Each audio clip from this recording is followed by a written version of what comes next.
So, good morning. Excuse me. My name is Anna Pavlick. I'm one of the medical oncologists here at NYU, and I'm going to talk to you a little bit about a different type of melanoma therapy, which is called targeted therapies.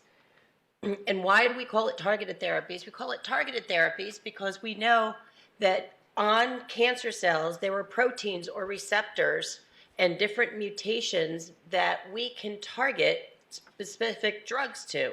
So if we have a place to focus where we can shut off that mutation, because many times these mutations will actually stimulate the melanoma cells to grow, if we can block that and there's no signal that goes to the DNA, guess what? Your cancer cells stop growing.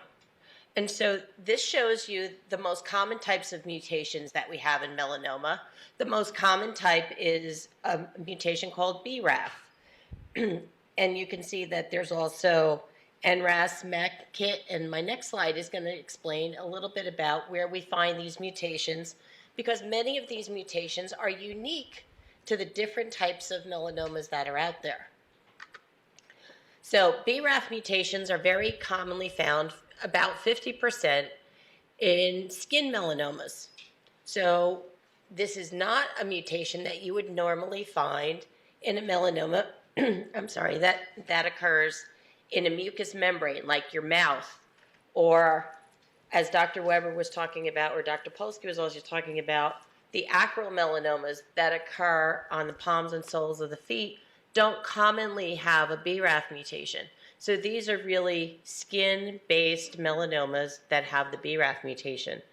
If you have a palm or a sole of the foot called acral melanoma, or a mucosal melanoma, which is a melanoma that can occur in your mouth, or it can occur in the female genital tract, or it can also occur in the anus or the rectum, there's about a 15% chance that these melanomas will have a mutation called c-KIT.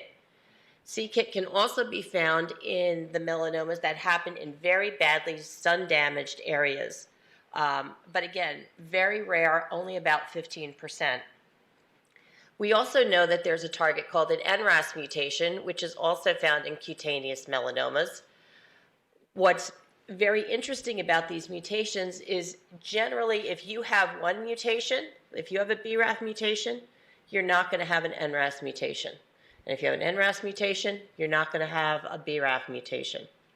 And finally, there's GNAQ and GNA11 mutations, and these mutations are really specific for eye melanomas, not seen in the melanomas that occur in the skin.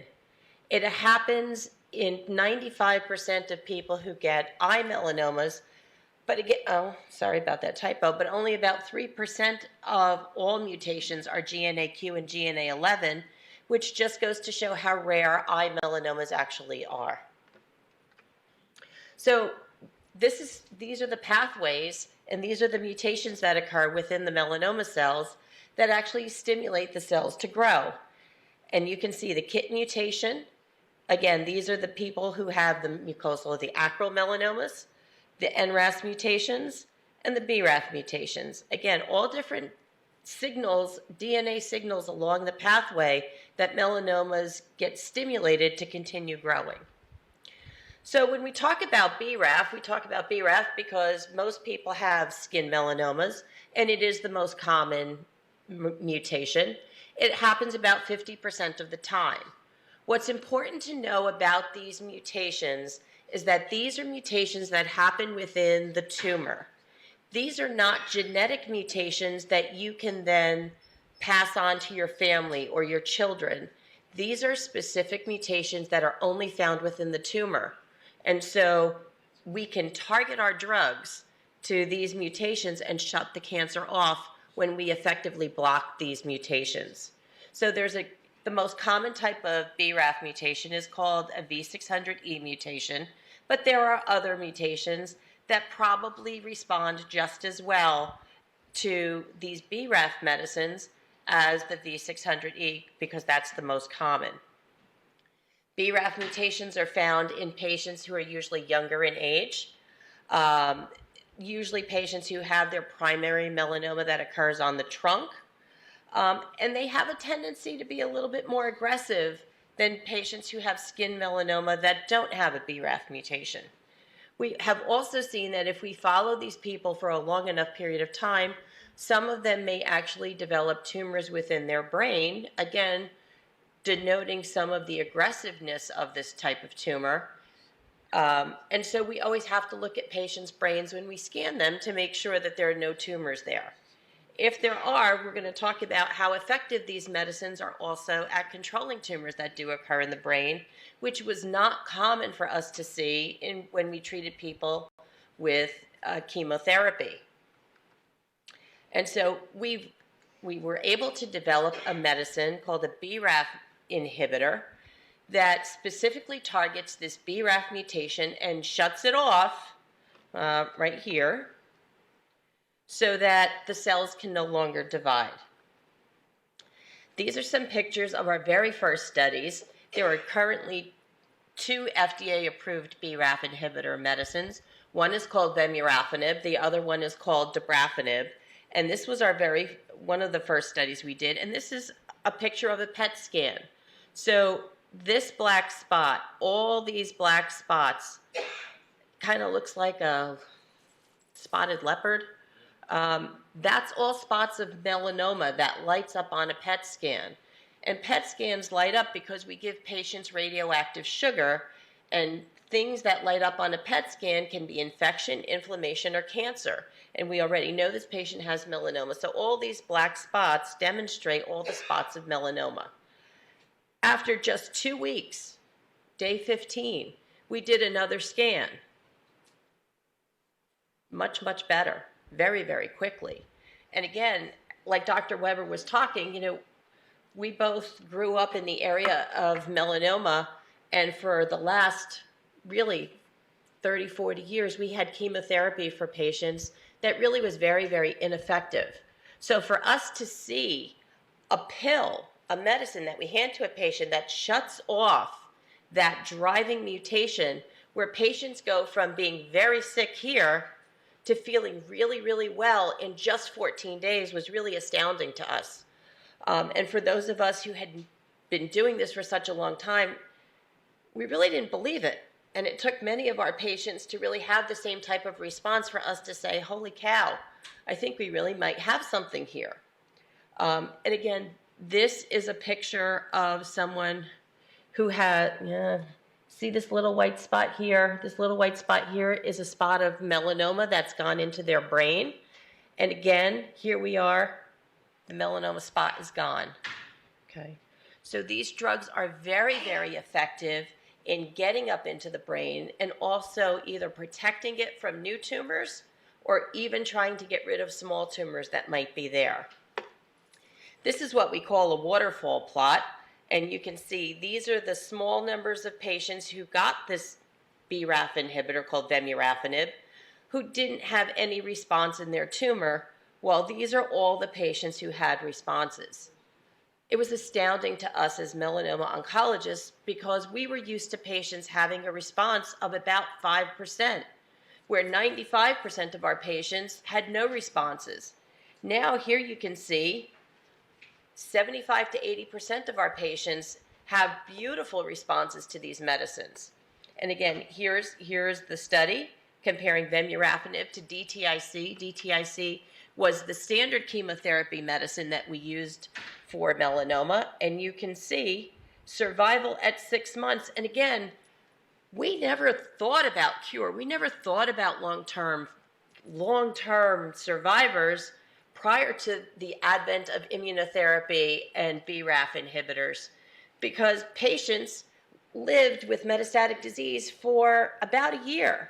So we set our goal very low. We looked at 6 months after taking this medicine, and 84% of patients taking this medicine were alive.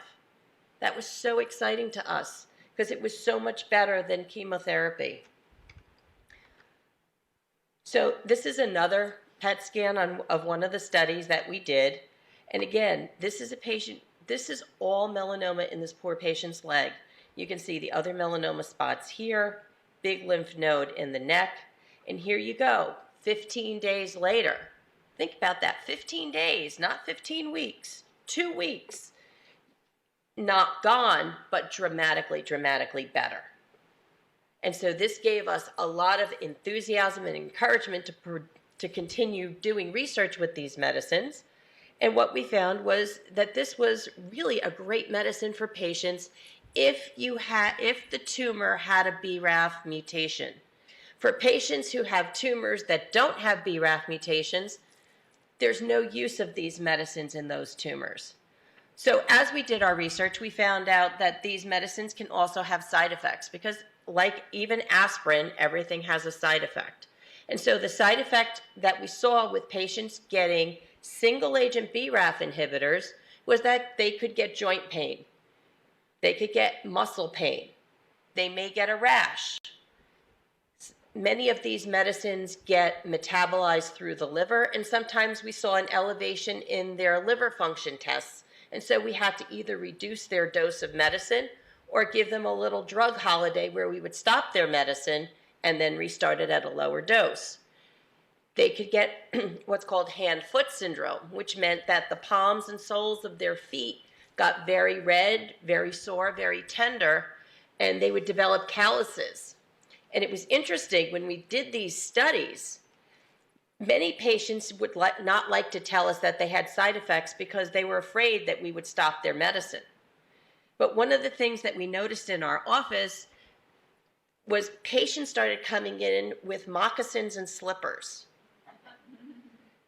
And it was the dead giveaway that we needed to look at the bottom of their feet because they would never tell us that they had pain or swelling or calluses on their feet, but the slippers always gave them away. So it was the trademark of what we saw in the office, that we would always look at what shoes people had on. And in the summer, if people came in with flip-flops, you also knew you had to take a look at their feet. One of the medicines can also cause pyrexia or fever. Those fevers can be high, up to 103 or 104 degrees. Many times, if you treat these patients with either Tylenol or Advil, you can control this, and over time, this goes away. Some of these medicines can cause photosensitivity. So what does that mean? It means that you can go out into the sun and you develop a sunburn very, very quickly. So we encourage patients to use protective clothing, wide-brimmed hats, lots of sunscreen, and especially lip balm with SPF, because everybody lubes up and covers up. You forget about your lips, and you can wind up with pretty significant sunburned lips as well. We also found out that in patients who get BRAF inhibitors alone, there's an increased chance of about 20% that you may in fact get a new type of skin cancer called squamous cell skin cancer. And so we didn't stop their medicine. We just had these patients go to the dermatologist and have their new squamous cell cancer removed and then just continue with their treatment. There was also an increased risk of developing a second new melanoma. Again, we're watching these patients very, very closely, so any evidence that there might be a new mole or a mole that looks like it's changing, we were taking these off very quickly to make sure that these new cancers didn't have a chance to go anywhere. So this is a picture of the bottom of someone's foot. You can see it's red. You can see these nasty calluses. It becomes very difficult to walk when you've got all this swelling and all these calluses. These medicines can also cause warty type of growths or verrucous lesions.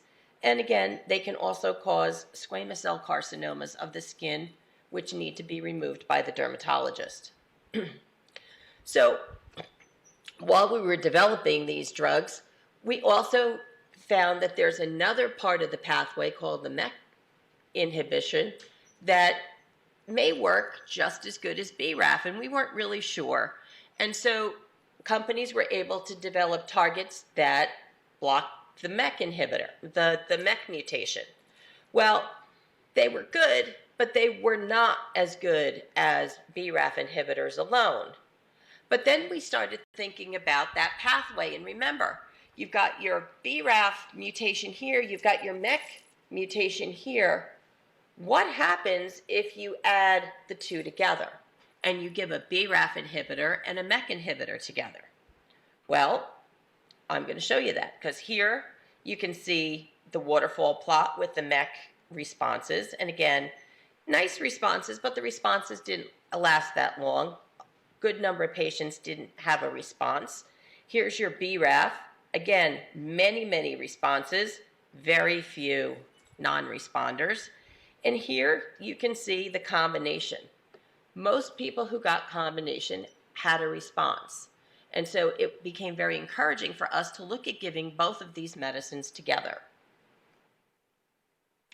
And so this is the trial that got the combination of these medicines approved. The green line up here are patients who got combination dabrafenib and trametinib. The second yellow line here is still combination, but with a lower dose of the MEK inhibitor. And the blue line is just patients who got single agent BRAF inhibitors. Clearly you can see that the combination therapy was superior to either a low dose of a MEK inhibitor with a BRAF inhibitor or just a BRAF inhibitor alone. And this was the study that got these two drugs approved to be given together in combination for patients who have melanoma. And again, as Dr. Weber was saying, you can see here, yes, not everyone continues to have a long, durable response, but here we are at a year, and many patients have not fallen off that plateau, which was very surprising to us because, again, we're not used to seeing long-term survivors with melanoma. And so you have patients who are going on these medicines that are having a complete durable response for many, many, many years. As a melanoma investigator for the last 18 years here, I tell patients that I'm going to tell them they're cured when I retire because I don't want to be responsible for what happens. But it's very, very likely that many patients that we're treating now are being cured. We're just afraid to tell them that. And so the tincture of time, the longer that we watch patients on these treatments, the more comfortable that we're going to be with using that cure word and actually being able to tell people, you know what, you're not going to die from your melanoma. Go out and live your life. So I just had to have a slide on BRAF and MEK inhibitors and brain metastases, again, because when we used chemotherapy really didn't work very well for melanoma, but it worked even worse if you had tumors in your brain. And so we used to recommend that patients got whole brain radiation, and when we did that, it only worked about 10% of the time and held the disease stable for maybe about 3 months. So we were giving patients therapy that really wasn't providing them with long-term responses and good control of their disease. So when we started using these medicines, it was very exciting to us because we watched people's brain metastases disappear and stay away. As long as their disease was under control, if we could control things from the neck down, we were usually pretty good at controlling it from the neck up as well in most cases. And what was nice about these medicines is that how quickly they work. Again, remember, you can start the pill on Friday, and most people by Monday are always calling us saying, hey, you know what, I already feel better in a very short period of time. So this is a CAT scan.